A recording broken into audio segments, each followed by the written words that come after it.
Bom dia, amigos. Hoje temos um assunto muito importante a tratar para que nós possamos meditar sobre ele. E antes de começar, eu gostaria de ler um verso bíblico para que possamos entender melhor o assunto que será exposto. Então, vamos ler Eclesiastes, no capítulo 8, no verso 9. Lá diz assim, eu estou usando uma Bíblia mais antiga, mais arcaica, para que fique mais dentro do que eu quero apresentar aos amigos. Lá diz o seguinte, há tempo que um homem tem domínio sobre outro para arruiná-lo. Pois bem, é esse assunto, amigos, que eu quero tratar hoje, sobre o domínio, mas o domínio que eu quero relatar hoje é o domínio próprio. Chegamos hoje, amigos, ao topo da tecnologia e das vontades. Quase tudo hoje do que queremos está na internet. Se queremos fazer um bolo, uma receita agradável para servirmos aos nossos familiares ou até mesmo aos amigos, encontramos lá. Podemos também baixar arquivos, aplicativos, etc. Preciso aqui explicar tudo. Acredito que todos vocês conhecem. Agora, por outro lado, também podemos lá encontrar tudo que não presta. Podemos ter acesso a conteúdos profanos, promíscuos, que pervertem nossa mente, que ofusca nosso raciocínio. Tem vários sites que a gente pode ver isso. Que também ele impõe fantasias que, se a gente for analisar direito, na nossa realidade, não conseguimos viver em função somente do sexo e nada mais a fazer. Temos também no mesmo contexto os jogos violentos de computadores. Por aí vai, né? A gente conhece o que tem de bom e o que tem de ruim. A liberdade, amigos, é muito importante, é necessária para se ter uma vida de exercer o domínio sobre o governo de si próprio. Contudo, ela mal administrada leva o homem ao quê? Leva o homem à desgraça. Quando Deus criou o homem, ele disse o seguinte, vamos ver lá, abra sua Bíblia no livro de Gênesis, no capítulo 1,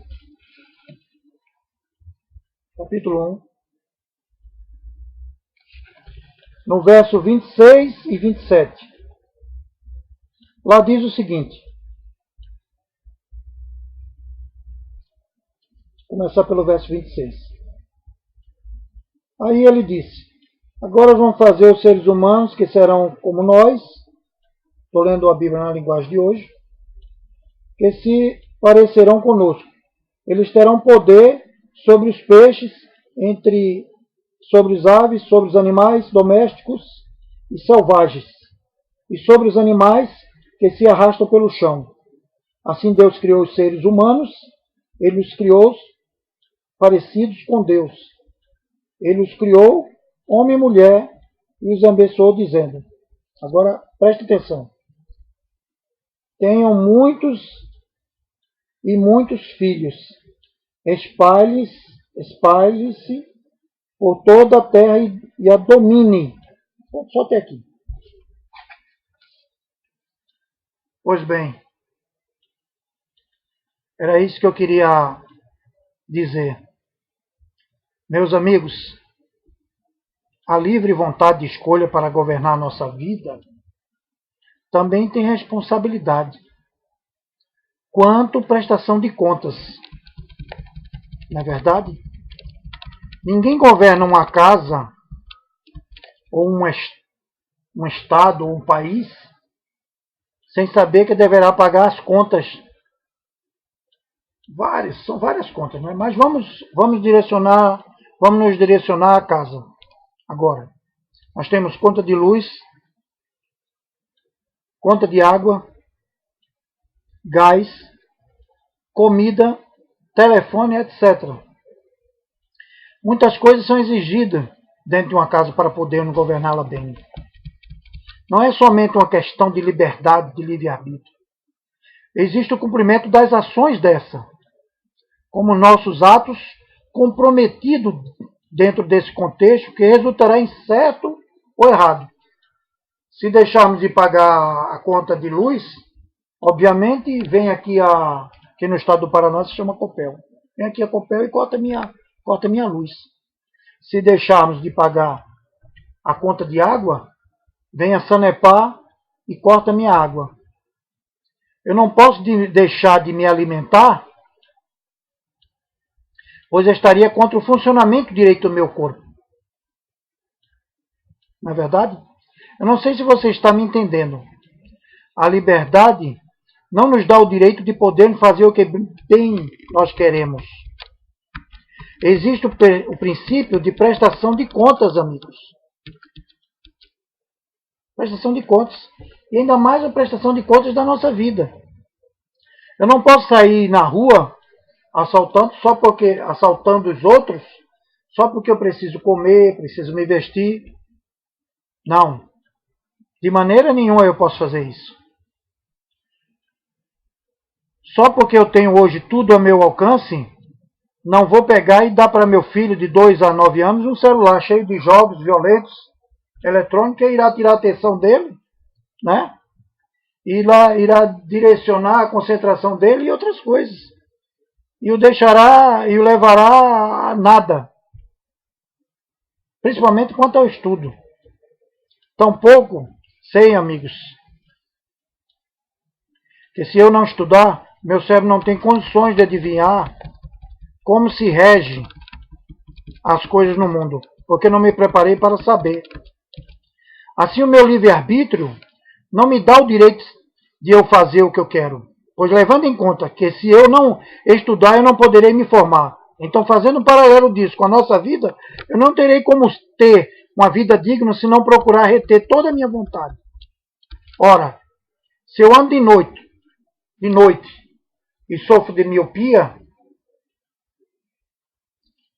não é verdade? E não uso meu óculos, não poderei enxergar direito, pois uma visão ofusca não pode ver no escuro. Não sei se você, amiga, está me entendendo. Não basta ter liberdade de escolha. Ela necessita até a liberdade de domínio de si.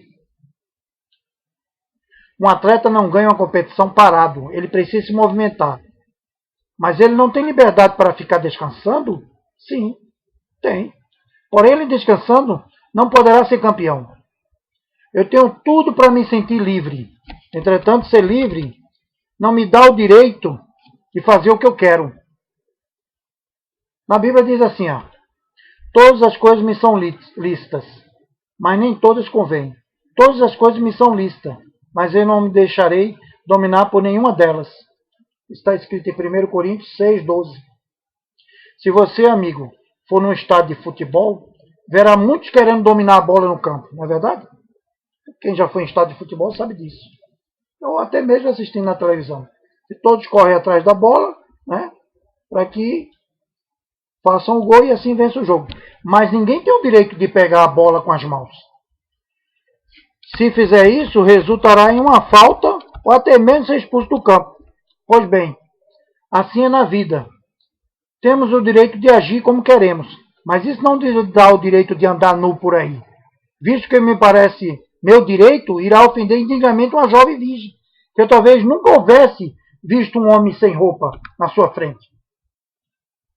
O atentado violento ao pudor segue mais ou menos esse raciocínio.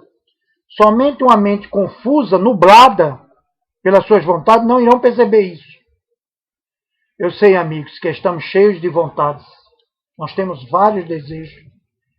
Mas quando essa vontade entra na privacidade dos outros, aí já não passa a ser liberdade de escolha, mas autoritarismo pervertido de decisões erradas, quanto forçada nas pessoas.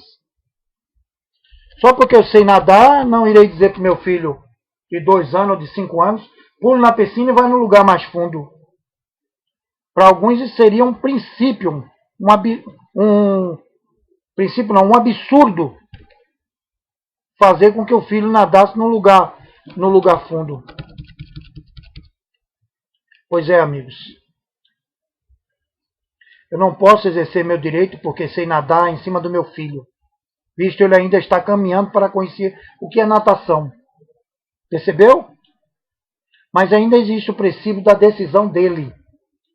Se quer ou não aprender a nadar.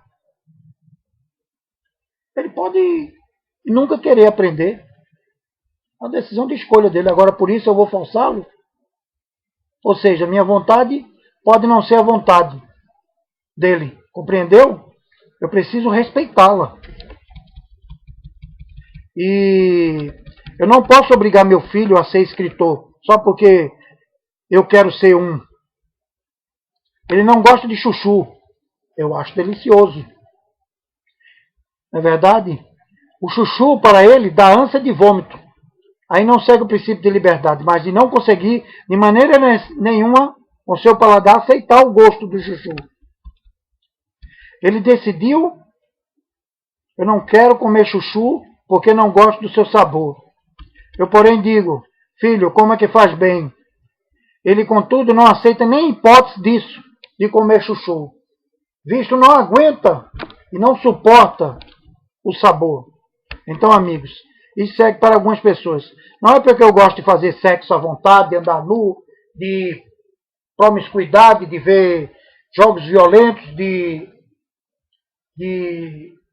assaltar, de roubar, de matar, que os outros são obrigados a aceitar isso como princípio. Segue aí o domínio próprio.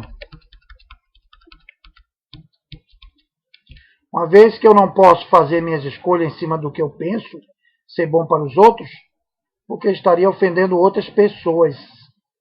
Isso para mim é o óbvio. Só porque eu gosto de beber cerveja, eu vou dar-lhe para meu filho de 5 anos. Tome, filho. Tome cerveja, bebam.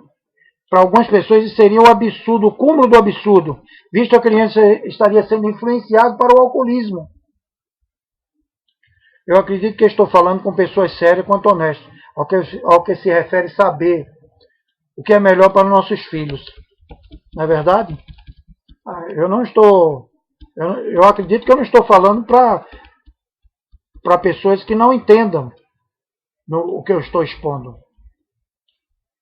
Eu acredito que eu estou falando para pessoas que raciocinam, mestres, doutores, psicólogos, advogados, poetas, escritores. Você colocaria um filho seu para lutar num ringue, sem ele ter experiência nenhuma? Duvido. Porque você obviamente saberia que estava expondo ele para ser massacrado. Melhor o que governa o seu espírito do que o que toma uma cidade. Provérbio 16:32. Em suma, o que devemos fazer é governar bem nossa vida, quanto nossos desejos, pois aquele que não governa bem suas vontades, cai em desgraça. Não basta somente acharmos que devemos fazer isto ou aquilo. Temos que ter em mente, às vezes, amigos, que existem pessoas que jamais aceitarão nossa forma de viver à vontade. É uma questão complicada, porque segue princípios de caráter diferenciados. Segue cultura, religião, educação e honra. Para muitos pais, uma filha que perde a virgindade não tem como casar bem. Eu não sei se você consegue entender o que eu estou querendo passar. Eu não estou aqui afirmando que uma moça que perca sua virgindade não pode um dia se casar muito bem. Não, não é nada disso. Mas você há de concordar comigo que existem muitos noivos e noivas que querem casar com seus companheiros ou companheira virgem. Percebeu que isso envolve princípios de vida? Pois bem, que nós possamos dominar nossos desejos, nossas vontades, porque nem tudo que fazemos é condizente com o que o povo quer. Existem pessoas que têm outros tipos de princípios, foi educado de outra forma. Por exemplo, você viaja aí para um país africano, é de costume eles entrarem na igreja dançando. Mas se você for numa igreja tradicional aqui, jamais você verá isso. Então há uma diferença muito grande em a gente querer impor para outras pessoas o que nós achamos que é correto. Os princípios aí são diferentes. Essa conversa já devia ser encerrada há muito tempo. Mas existem aqueles que querem impor, né, incutir na mente das pessoas que devemos aceitá-los como eles são. Ora, eles podem ser o que eles quiserem. É uma decisão dele, é uma escolha, vou dizer assim, uma escolha errada, segundo os princípios. Se o cara escolhe ser ladrão, é uma escolha certa, mas não é a vontade deles querer ser ladrão. Se ele escolhe ser um assaltante, eu que não sou assaltante, eu vou achar isso aí o cúmulo, viver dessa forma. Mas é uma escolha dele. Agora ele pode querer colocar a sua vontade de ser assaltante para mim, mas você poderia dizer, não, mas aí é outra, aí envolve outra coisa. Não. Aí envolve a liberdade de escolha. Ele escolheu ser assim. Você pode escolher viver da forma que você almeja ser. Eu não sou obrigado a aceitar. Eu fui criado de outra forma. Eu tenho outros princípios, outro caráter. Minha mãe, uma mulher sem cultura, mas uma pessoa totalmente digna, honesta. Então ela me formou de uma maneira que existem coisas que eu, por exemplo, não posso aceitar. E eu acredito que muitos não aceitam também. Então, levando em conta tudo isso, se você analisar bem o que eu expus, o que eu quis dizer, você vai saber, se você prestar bastante atenção, que existe jeito de se viver que não agrada outras pessoas. Por exemplo, um ateu ele não crê em Deus. É um princípio, ele teve um princípio de vida, um começo de vida, talvez seus pais não criem em Deus, ou talvez ele mesmo decidiu não crer em Deus. A livre escolha dele. Mas ele não pode querer impor a mim não crer, se dentro de mim já há essa crença. Você compreendeu? Então segue aí o domínio. Só que não é porque eu gosto de fazer o que é errado, segundo alguns princípios, ou segundo até minha decisão de escolha, que eu vou achar que eu posso fazer tudo isso. Um atleta, amigos, ele tem para chegar para ser campeão, ele tem como princípio dominar as suas vontades. Ele não vai dormir até tarde se ele sabe que ele tem que correr 5, 10 quilômetros por dia. Para terminar, o que devemos fazer é justamente